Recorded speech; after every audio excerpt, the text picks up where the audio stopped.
The trick to curb your appetite and stay full longer, naturally and holistically.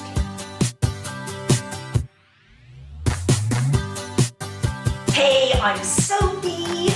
Welcome to my channel. Welcome to my kitchen. If you're new to me, I am a board certified nutritionist. I'm a mindset coach, and I help women who are over the age of 45 to really dial in their health, age-proof their bodies, release belly fat, unwanted pounds, do it all completely naturally and holistically without having to take medications or any of that other stuff that most of us don't want to have to be sort of dependent on. So one of the questions that I get asked a lot is, well, how can I avoid snacking? How can I stay full longer? How can I curb my appetite? And, you know, women who I work with, my clients actually always laugh because after a few weeks, they're like, oh my gosh, I am so satiated. I am so full. It's like, do I have to eat more? Literally, that is the question that I get asked almost all the time. It's like, do I have to eat this much, Sophie? And this is women who are releasing belly fat, who are losing weight, who are getting stronger. And so that just always makes me giggle a little bit. So, and that is testament to what I'm about to tell you. So, or show you. So, here's the thing, and you've heard it on diet books or newsstands or whatever, eat more to weigh less. But in some ways, I agree with that, but eat more of what? Eat more of what to weigh less? And I don't even, it's not even the number on the scale. It's eat more of certain foods to successfully release belly fat in a way that is sustainable, because if you are starving yourself and getting hungry, which is why this video is how to stay full longer and curb your appetite, because if you're going hungry, cutting calories and getting starving in the afternoon and thinking that you've got to do what the general conventional wisdom is, which is either to count or restrict calories or eat lean protein with a little bit of veggie on the side, you are going to get hungry and it is not going to be sustainable. It's just not. So here's the trick. And this is why you think, why is she holding this bowl? I'll tell you why I'm holding this bowl. Because this is an example of how you're going to curb your appetite and stay full longer, particularly at lunchtime. So I teach my clients to eat like a queen at breakfast. So we really, really load up at breakfast time when they break their fast. A princess at lunchtime, so having lots at lunchtime, and the pauper in the evening. So that's generally what we want to try and do, meaning you want to try and get as many of your really healthy calories in the first 2/3 of your day. So if you're intermittent fasting, I would rather that you break your fast earlier in the day, not have your eating window too late in the day. That's another video.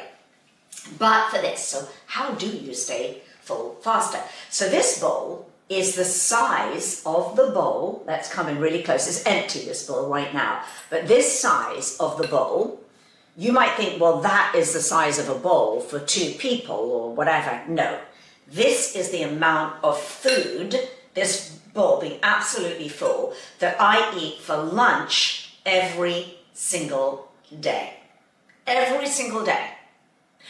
And it's really interesting because yesterday, which is what made me want to do this video, yesterday I was out and about and I couldn't eat this lunch that I normally eat, or the kind of volume and the kinds of foods, which I'll tell you about in a second.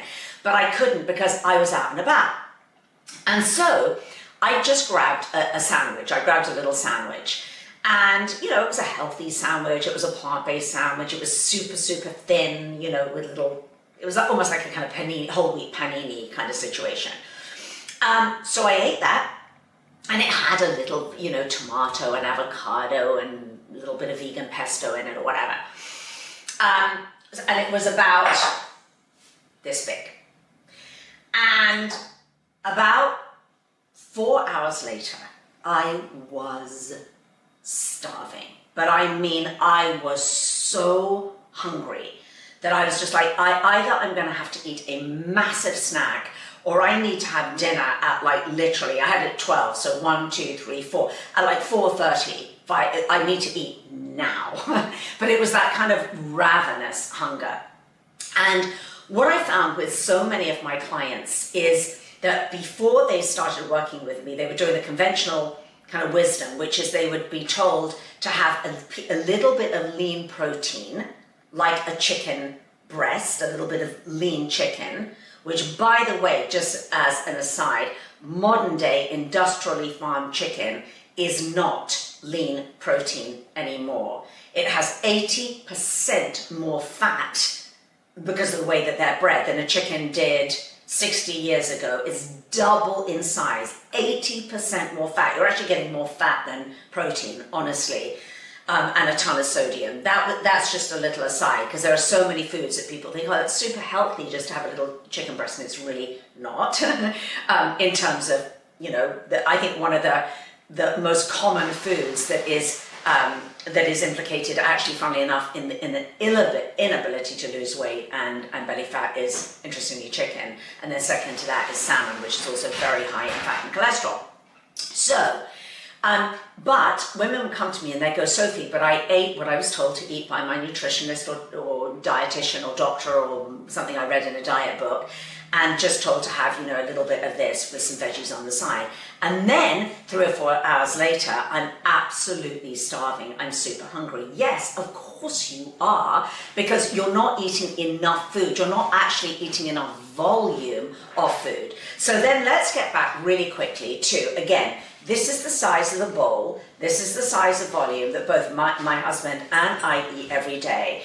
Now, so volume is one thing, but then again, what is in this bowl that curbs your appetite? So what's in this bowl is 50% non-starchy veggies. So non-starchy veggies are going to be all your crunchy, beautiful, raw veggies, such as lettuce, your radishes, your cucumber, your celery, your carrots, all those yummy, crunchy veggies. So tons and tons of those. You want to have complex carbs in there, are enormously important. Do not give up carbs. It's the worst thing that you can do for pretty much everything, for gut health, for releasing weight, for everything. You need whole intact grains. So you could put those in. It could be quinoa, which isn't technically a grain, but it could be quinoa, very high in protein, particularly those of you who are gluten-free.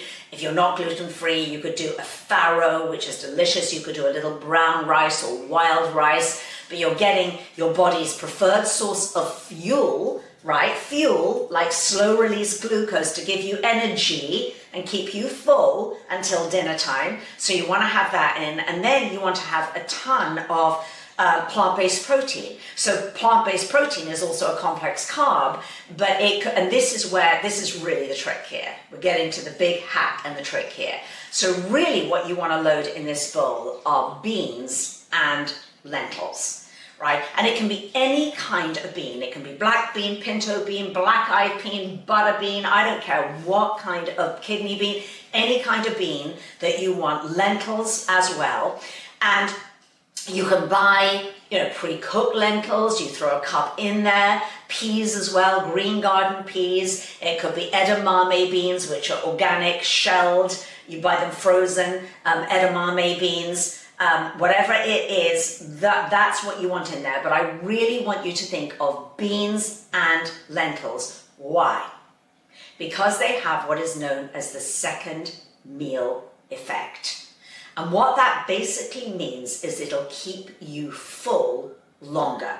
And so there's been many studies where the 2 crossover randomized studies where half the participants had a little piece of animal flesh like chicken or fish or whatever it was, and the veggies, and then they controlled them against a group who had a meal that contained beans and lentils. And They were tested about 3 or 4 hours later, and those who had the beans and lentils were not hungry. They had the second meal effect. It carried them very well over until dinner time. In fact, some of my clients that have this really beautiful bowl, this size, with everything in that I've just described, as well as making sure, you know, there are beans and lentils and all the other beautiful plant-based proteins in, that's it. They're like, do I need to have dinner? You know, because they have that second meal effect. So give it a try. Give it a try, adding some, you know, if you don't have to go the full way, but, you know, you can just try, start building up, having a huge, as I say, I love these big grain bowls, I call them grain bowls or salad bowls, and you can put so much different nutrition in there, because you're getting so many things. You're getting the raw veggies that contain digestive enzymes, and they're non-starchy. They fill you up. They are going to activate the stretch receptors in your stomach, which activates your brain as well, because there's this constant communication going on between your gut and your stomach, your gut and your brain. So that's the first time that it's like, oh, here we go, stretch receptors, even in your stomach. This is even before it gets to your gut. That starts curbing your appetite, and then you're eating all these beautiful complex carbs that release short-chain fatty acids, which naturally regulate your appetite and curb your appetite. So it's so exciting to see that you can do all of this. Regulate your appetite, release weight, release belly fat without taking weight loss meds. Don't let anyone tell you that you need to have some kind of a medication to do that, because ultimately what you don't want to do is take a medication that completely wipes out your appetite, right? What good would that be? Then suddenly you're not getting all the beautiful nutrients that you need to age-proof your body, to build strong, lean muscles, to increase bone mineral density, right? So that's what we want. We want a win-win situation. So give it a try. Give it a try eating more, particularly at lunchtime. If you don't want a salad bowl, if it's freezing cold outside, then go for a really big soup. You could go for a sort of 12 veggie soup. Pack as many veggies in that soup, and in that veggie soup you can put in your beans and your lentils, etc. So just give it a try, and I promise you, you'll notice a really big difference with this second meal effect.